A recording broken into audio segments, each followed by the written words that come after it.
எல்லாருக்கும் வணக்கம். Welcome to more மிளகாய். ஸோ இன்றைக்கி நம்ம வீடியோவில் பார்க்க போகிற ரெசிபி ஒரு கேரளா ஸ்பெஷல் ஐட்டம், கேரளா அவியல். ஸோ இந்த அவியல் வந்து நம்ம தமிழ்நாட்டில் செய்கிற அவியலோட கொஞ்சம் வித்தியாசமாக இருக்கும். இதில் வந்து நம்ம தேங்காய் எண்ணெயும் சேர்த்து செய்கிறனால அது ரொம்ப டிஃப்ரெண்ட்டாகவும் இருக்கும், ரொம்ப டேஸ்டியாகவும் இருக்கும். ஸோ இன்றைக்கி இந்த கேரளா ஸ்பெஷல் அவியலை எப்படி செய்யலான்னு பார்க்கலாம் வாங்க. ஓகே ஃப்ரெண்ட்ஸ், இன்றைக்கி நம்ம கேரளா ஸ்பெஷல் அவியல் செய்ய தொடங்கலாம். அதுக்கு முதல்ல நம்ம ஒரு ப்ரெஷர் குக்கர் எடுத்துக்கலாம். அதில் நான் இன்றைக்கி அவியல் காய்கறிகளை நல்லா நீல வாக்கில் கட் பண்ணி எடுத்திருக்கேன். ஸோ என்னென்ன சேர்த்துருக்கேன் அப்படின்னா, ஒரு முருங்கைக்காய், 5 கத்திரிக்காய், ஒரு 1/4 கிலோ காராமணி பயிறு, கொஞ்சம் பீன்ஸ், அப்புறம் புடலங்காய், உருளைக்கிழங்கு, வாழைக்காய். ஸோ இதெல்லாம் நான் இன்றைக்கி எடுத்திருக்கேன். இந்த காய்கறிகள் இல்லாமல் நீங்கள் வந்து கருணக்கிழங்கு சேர்க்கலாம், வெள்ளை பூசணிக்காய் சேர்க்கலாம், சுரைக்காய் சேர்க்கலாம். ஸோ இந்த காய்கறிகள்லாம் வச்சு நம்ம அவியல் பண்ணலாம், சரிங்களா? ஸோ இன்றைக்கி காய்கறிகள் ஆட் பண்ணியாச்சு. இதுக்கு அடுத்து நம்ம தேங்காய் பேஸ்ட் செய்யணும். அதுக்கு நான் ஒரு மீடியம் சைஸ் தேங்காய் எடுத்திருக்கேன். அதை கட் பண்ணி வாஷ் பண்ணி மிக்ஸி ஜாரில் எடுத்திருக்கேன். ஸோ இது கூட என்னென்னலாம் நம்ம இப்போ சேர்க்க போகிறோம்னா, ஒரு 3 மீடியம் சைஸ் பச்சை மிளகாய், 1 ஸ்பூன் ஜீரகம்,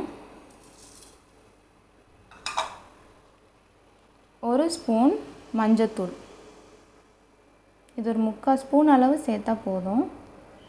ஸோ இதையெல்லாம் சேர்த்து நம்ம கொரகொரப்பான ஒரு பேஸ்ட்டை அரைச்சிக்க போகிறோம். ரொம்ப மைய அரைக்காமல் கொஞ்சம் கொரகொரப்பாக அரைச்சி எடுத்துக்கலாம்.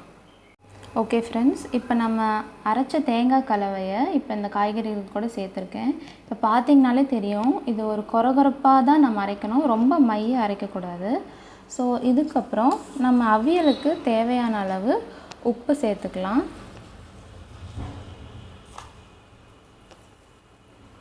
ஒரு 2 ஸ்பூன் உப்பு. இதெல்லாம் சேர்த்து நம்ம ரொம்ப தண்ணி ஊற்றக்கூடாது, சும்மா ஒரு கை அளவு தெளித்து விட்டுக்கோங்க. ஏன்னா நம்ம சேர்த்துருக்க காய்கறிகள்லேருந்தே நமக்கு நிறைய தண்ணி வரும். அது வந்து ரொம்ப ஜாஸ்தி ஆகிடுச்சுன்னா நமக்கு அவியல் குழஞ்சிரும்.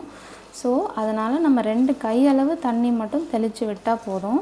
இதை எல்லாமே சேர்த்து உங்கள் கையாலே நீங்கள் கிளறுங்க. அப்போ தான் அது ஈவனாக எல்லா காய்கறிகள்லேயும் அந்த தேங்காய் வந்து மிக்ஸ் ஆகும். இல்லைன்னா ஒரு பக்கம் சேராது, ஒரு பக்கம் இருக்கும், அந்த மாதிரி இருக்கும். நம்ம ஈவனாக கை வச்சே நம்ம கிளறணும். அப்போ தான் அடி வரைக்கும் அந்த தேங்காய் பேஸ்ட் போகும். ஸோ இப்போ நல்லா மிக்ஸ் ஆகிடுச்சு.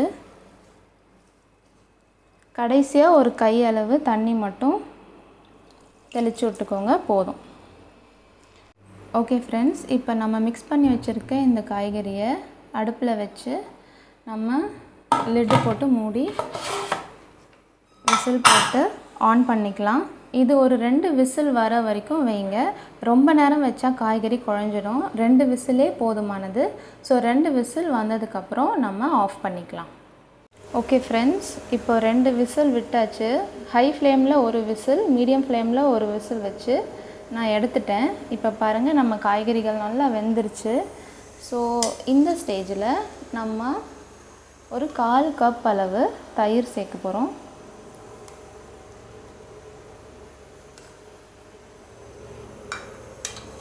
ரெண்டு கொத்து கருவேப்பிலை, அது கூட 2 ஸ்பூன் தேங்காய் எண்ணெய். இது நல்லா அவியல் சூடாக இருக்கும்போதே நம்ம சேர்த்து நல்லா மிக்ஸ் பண்ணிக்கணும். ஸோ இது நல்லா எல்லா இடத்துலையும் நல்லா கலக்கிற மாதிரி இந்த தயிர், தேங்காய் எண்ணெய் எல்லாம் சேர்கிற மாதிரி நல்லா கலந்துக்கலாம். நம்ம அவியலை என்றைக்குமே தாளிக்கக்கூடாது. அதுக்கு பதிலாக தான் நம்ம தேங்காய் எண்ணெயும் கருவேப்பிலையும் டைரெக்டாக ஆட் பண்ணிக்கிறோம்.